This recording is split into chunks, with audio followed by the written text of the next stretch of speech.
दोस्तों, आज अगर मैं आपसे कहूं कि एक ऐसी जंग लड़ी गई जिसमें एक भी गोली नहीं चली, लेकिन फिर भी 20 भारतीय जवान शहीद हो गए, तो क्या आप यकीन करेंगे?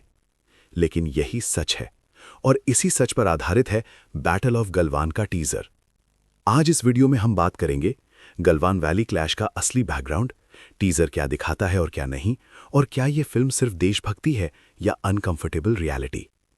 तो वीडियो को ध्यान से देखिए, क्योंकि ये सिर्फ फिल्म का रिव्यू नहीं है, ये एक रियल इंसिडेंट की रिमाइंडर है। गलवान वैली आखिर हुआ क्या था? जून 2020, भारत और चीन के बीच LAC पर टेंशन पहले से थी, लेकिन गलवान वैली में जो हुआ वो मॉडर्न वॉरफेयर के इतिहास में रेयर है। कोई बंदूक नहीं, कोई गोली नहीं, सिर्फ पत्थर, लोहे की रॉड, कील लगे डंडे और इंसानी ताकत। इसी झड़प में 20 भारतीय जवान शहीद हुए, कई चीनी सैनिक भी मारे गए, लेकिन चीन ने आज तक ऑफिशियल नंबर्स पब्लिक नहीं किए। अब आते हैं बैटल ऑफ गलवान के टीजर पर। टीजर की सबसे पहली खास बात यह है कि यह आपको एक्साइट करने की कोशिश नहीं करता। कोई पंचलाइन नहीं, कोई लाउड डायलॉग नहीं, बस बर्फ से ढके पहाड़, थके हुए जवान और एक अनकंफर्टेबल साइलेंस। ये साइलेंस बहुत कुछ कह जाती है। टीजर क्या सही करता है? सबसे पहले टोन।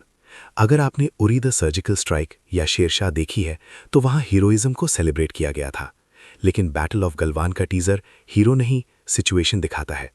यहां जवान सुपर ह्यूमन नहीं है, वो ठंड से कांपते हैं, डरते हैं, थकते हैं, और यही चीज इसे रियलिस्टिक बनाती है। Action without glamour. टीजर में एक्शन सीन्स हैं, लेकिन वो स्टाइलिश नहीं है। कोई स्लो मोशन एंट्री नहीं, कोई बैकग्राउंड में पेट्रियोटिक सॉन्ग नहीं। लड़ाई मैसी है, केओटिक है, ब्रूटल है, और यही गलवान क्लैश की रियलिटी थी। बैकग्राउंड म्यूजिक पर ध्यान दीजिए।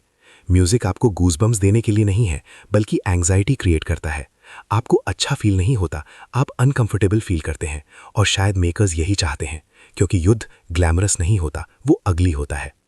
लेकिन एक सवाल उठता है, क्या ये फिल्म सिर्फ इमोशनल कार्ड प्ले करेगी या फिर अनकंफर्टेबल सवाल भी पूछेगी?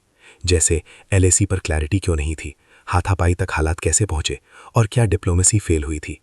टीजर इन सवालों के जवाब नहीं देता, लेकिन हिंट जरूर देता है कि ये फिल्म सिर्फ जय हिंद तक सीमित नहीं रहेगी। रिस्क भी है। ऐसी फिल्मों में सबसे बड़ा रिस्क होता है over dramatisation.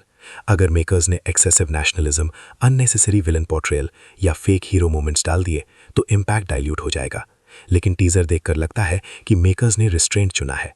Final verdict, teaser. Battle of Galwan का टीजर ये प्रॉमिस करता है कि ये फिल्म अनकंफर्टेबल होगी, इमोशनल होगी, और शायद डिबेट भी क्रिएट करेगी।